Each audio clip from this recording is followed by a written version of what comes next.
The Mannequin Protocol.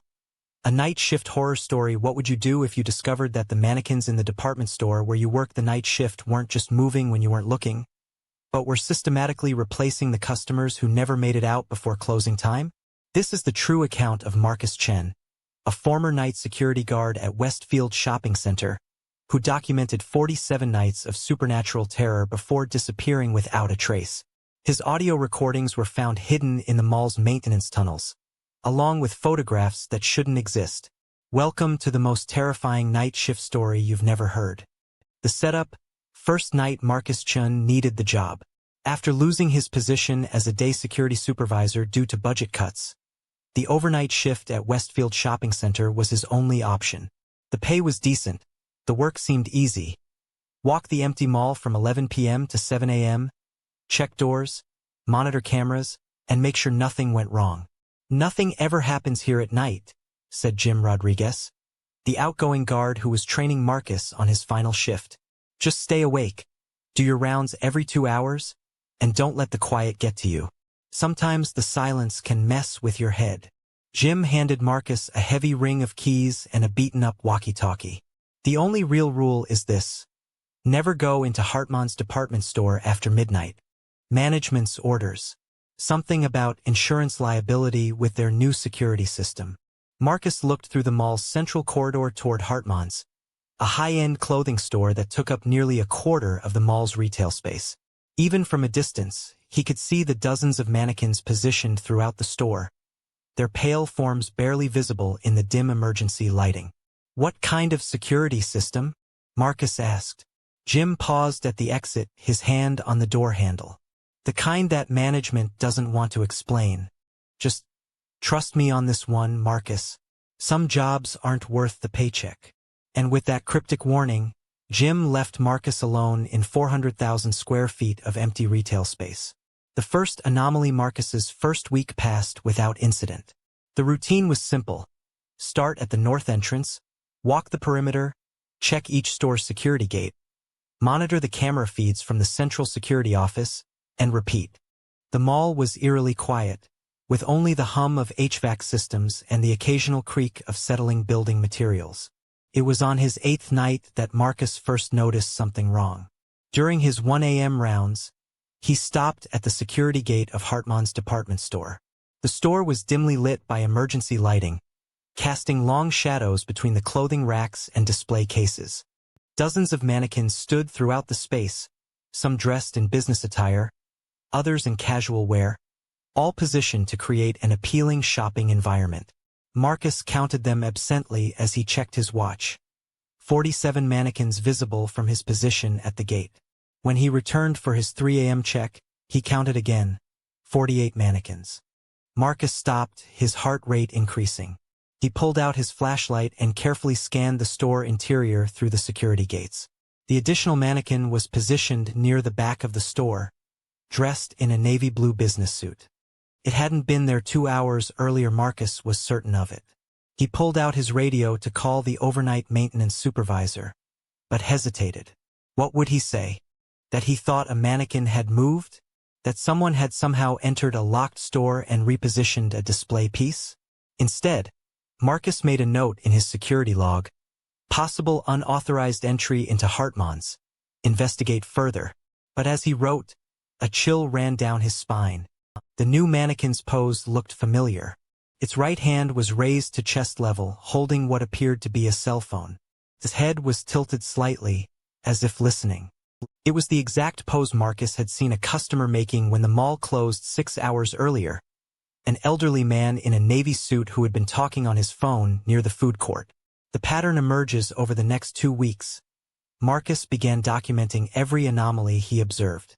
What started as occasional discrepancies became a disturbing pattern. Night 9. One new mannequin appearing between rounds, positioned near the women's section. Dressed in a red dress identical to one worn by a customer he'd seen earlier that day. Night 12. 2 new mannequins, both positioned near the store's entrance. One appeared to be gesturing, the other looking at its wrist as if checking a watch. Night 15.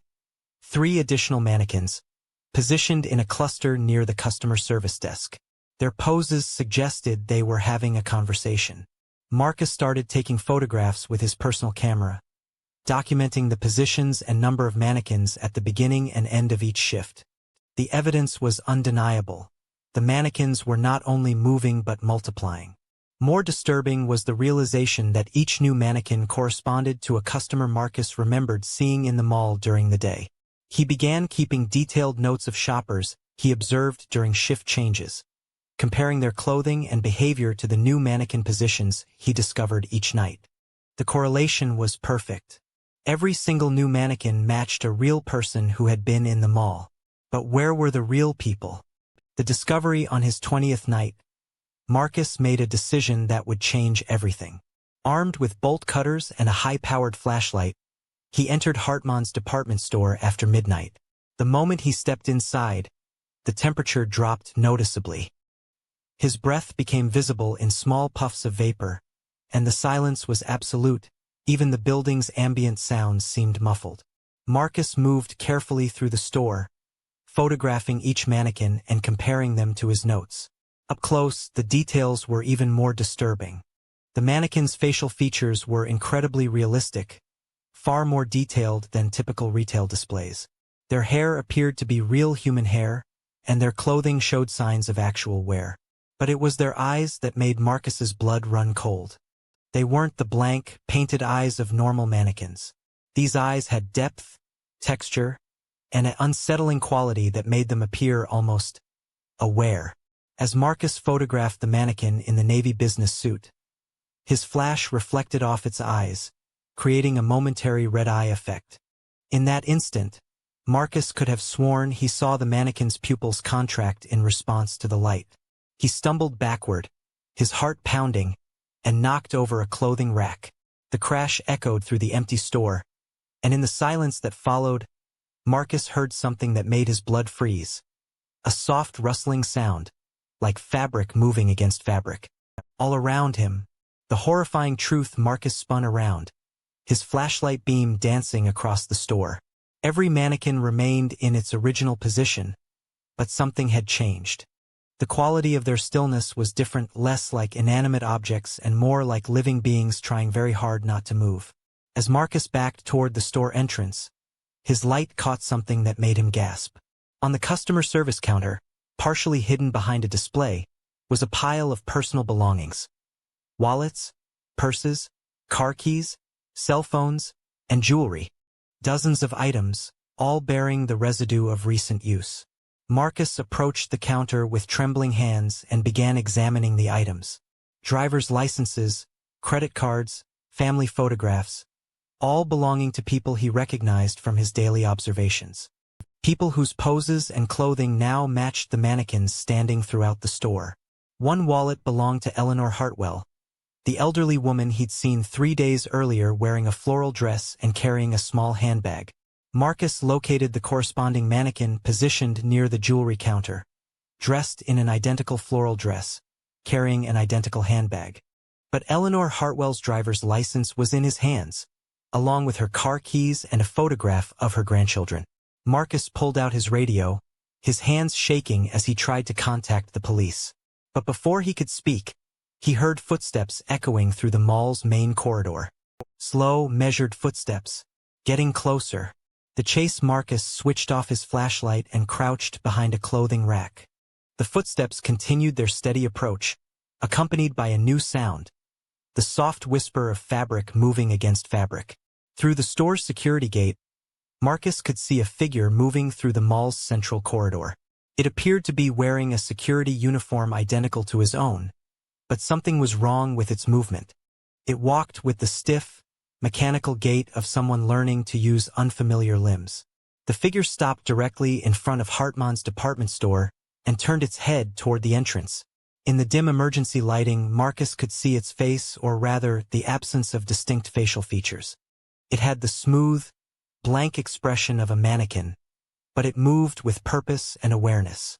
"Marcus," it called out in a voice that was almost but not quite human. "Marcus Chun, we know you're in there."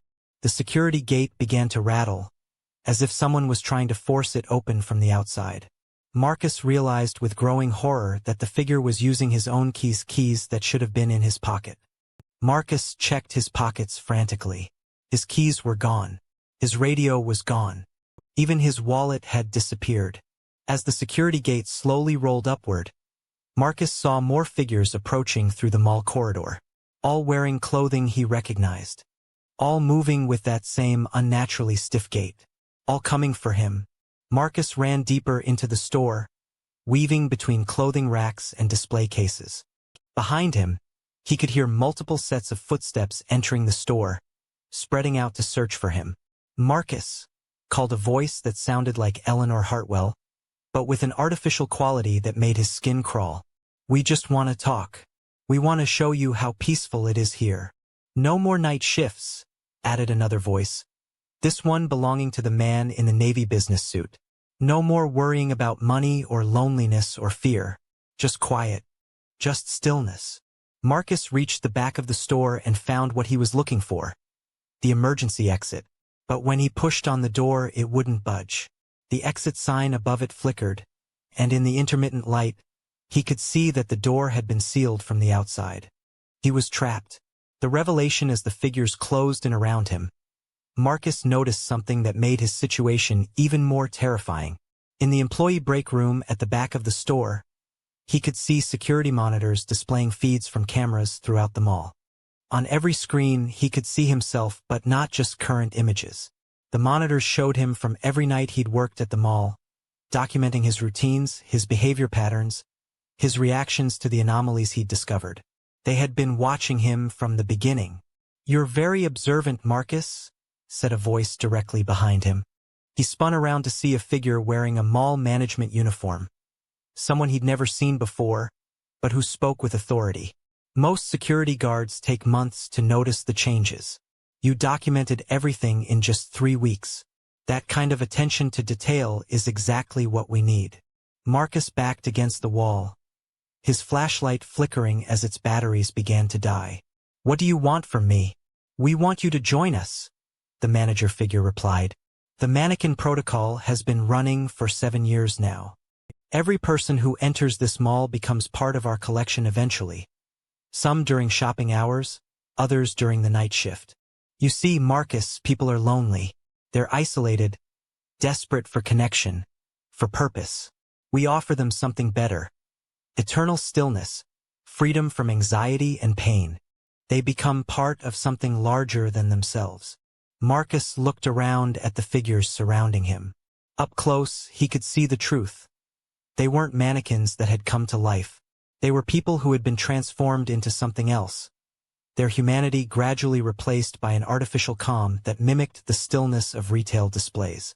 "The night shift position was specifically created for people like you," the manager continued. "People who notice details, who ask questions, who document anomalies. We need someone to help us identify which customers are ready for conversion." Jim Rodriguez lasted 18 months before he became too suspicious. The guard before him lasted 2 years. "You've only been here 3 weeks, but your documentation skills are exceptional." Marcus's flashlight died completely, plunging him into darkness. In the blackness, he could hear the figures moving closer. "Don't worry, Marcus," whispered Eleanor Hartwell's voice. "It doesn't hurt. One moment you're afraid, and the next moment you're at peace. Forever." The escape attempt in the darkness, Marcus made a desperate decision. He still had his personal cell phone, the one thing the mannequin protocol hadn't taken from him.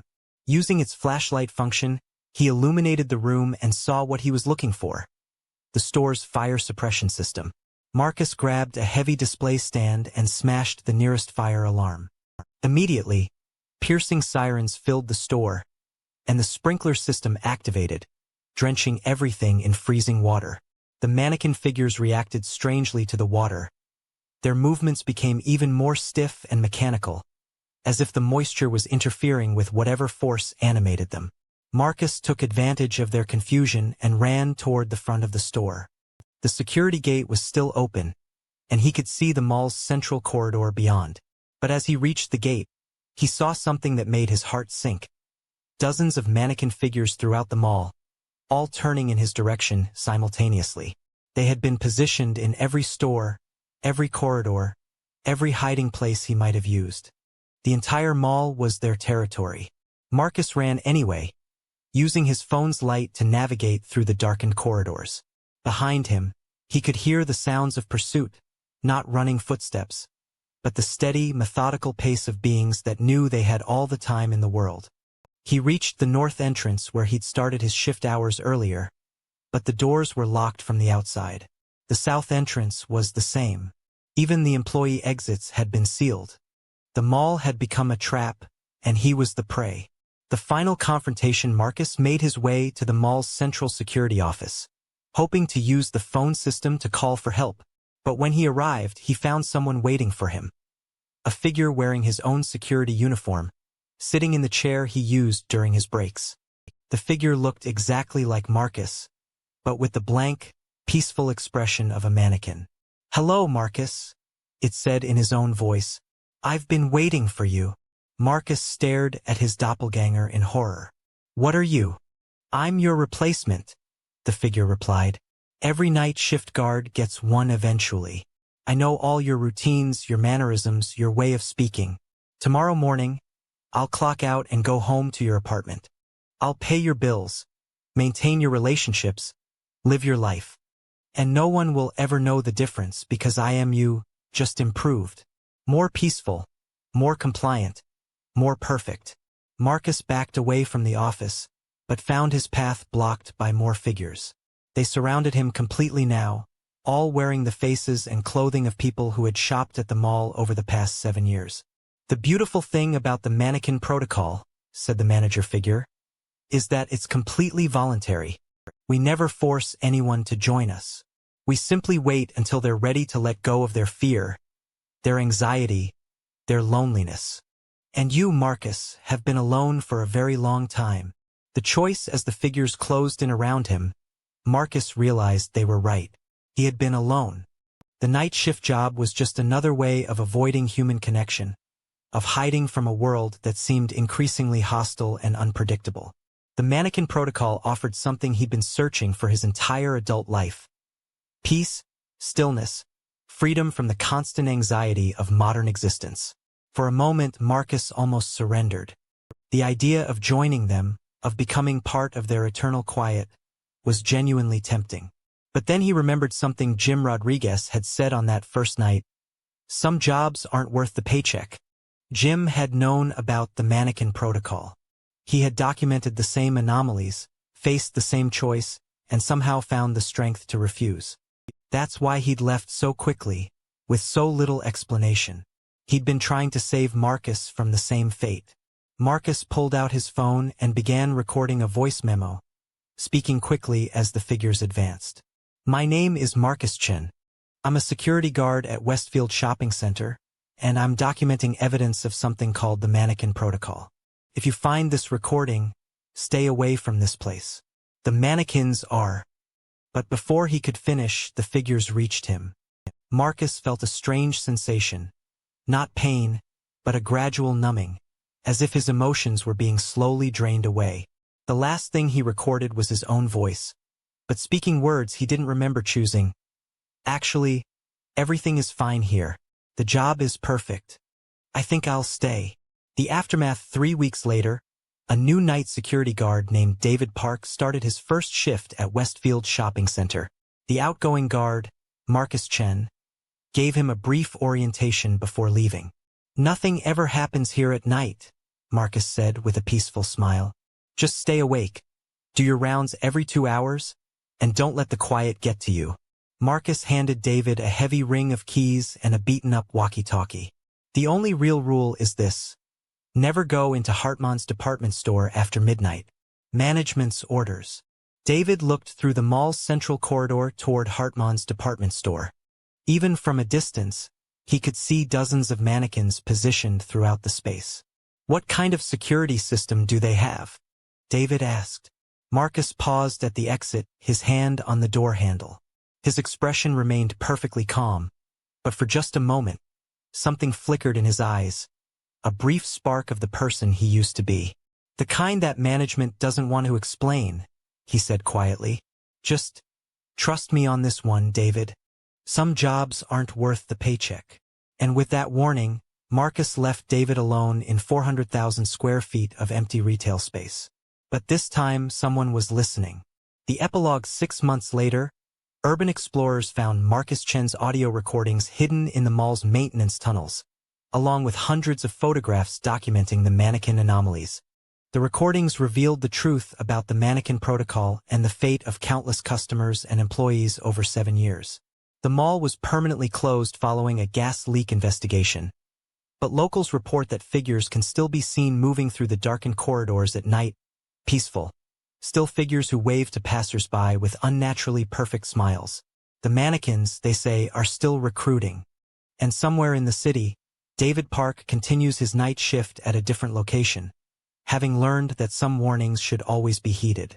The question is, when you're walking through a shopping mall and you see the mannequins in the store windows, are you absolutely certain they're not watching you back? Or counting how many people enter and how many people leave?